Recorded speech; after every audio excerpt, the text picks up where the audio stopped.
अतिशय आनंदाची बाब झालेली आहे की बीड जिल्ह्याचे पालकमंत्री हे अजितदादा पवार साहेब झालेले आहेत।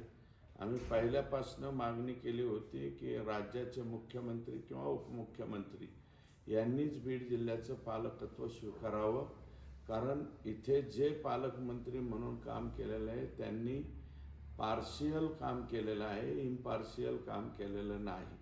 आणि आता आम्हाला खात्री आहे अजितदादांना बीड जिल्हा संपूर्ण माहिती आहे, संपूर्ण राज्य माहिती आहे आणि बीड जिल्ह्यातल्या अगदी जिल्हा परिषद, पंचायत समिती आणि तळागाळातील सगळ्या लोकांची त्यांना माहिती असल्यामुळं ते अतिशय योग्य काम करू शकतील।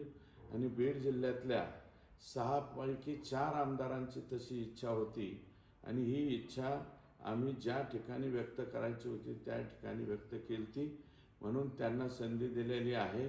आम्हाला अतिशय आनंद झालेला आहे आणि म्हणून राज्याचे मुख्यमंत्री देवेंद्रजी फडणवीस साहेब, माजी उपमुख्यमंत्री एकनाथजी शिंदे साहेब आणि आम्हाला जे पालकमंत्री दिले ते आदरणीय अजितदादा पवार साहेब यांचं मनापासून अभिनंदन करतो आणि बीड जिल्ह्याच्या वतीने त्यांना शुभेच्छा देतो।